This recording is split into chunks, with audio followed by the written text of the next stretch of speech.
সকাল সকাল ঘুম থেকে উঠেই দেখছি মা পিঠা বানাচ্ছে, শাঁস পিঠা, যেটাকে আমরা শাঁস পিঠা বলি। সকাল সকাল পিঠা দেখেই তো মনটা বেশ সুন্দর হয়ে গেল। এপাশে পিঠে করেছে, এপাশে নারকেল কুড়িয়ে রেখেছে, অনেক কিছু করেছে। আর এপাশে মাংস দিয়ে একজন পিঠা খাচ্ছিল, আমি একটু ভিডিওতে নিয়ে নিলাম, বলছি কেন নিচ্ছ আমাকে। আর এপাশে আমি একটু গুড় দিয়ে পিঠে খাবো, খেতে বেশ লাগে। এপাশে ঠাকুমাও বসে পড়লো পিঠে বানাতে, আর এপাশে মা একটু খাচ্ছিল। মা অনেকক্ষণ বানালো। এপাশে ঠাকুমা বানাচ্ছিল পাটিসাপটা পিঠা, যেটা আমার ভীষণ প্রিয়। আরও যদি হয় গুড় দিয়ে, নলেন গুড় দিয়ে, তাহলে তো বলতেই নেই কিছু।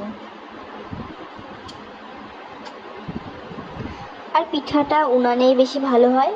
আর এই পাশে পুলি পিঠা রেডি করে রেখেছে, এখন সিদ্ধ করার পালা। ওই পাশে পাটিসাপটা কমপ্লিট হয়ে যাবে আর কটা করলে।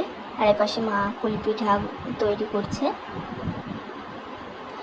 এপাশে আমি কটা খাবো দেখে বসে আছি।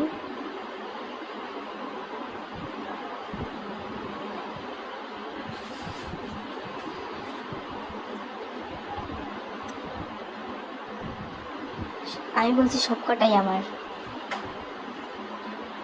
আমি পিঠে বেশি ভালো পাই না, কিন্তু মায়ের হাতে হলে বেশ ভালো লাগে। আর এটাকে আমরা দুধ পিঠা বলি। দুধ পিঠা না, মানে শাঁস পিঠা যেটা ভিজিয়ে করে, ওটাই ভেজানো পিঠা।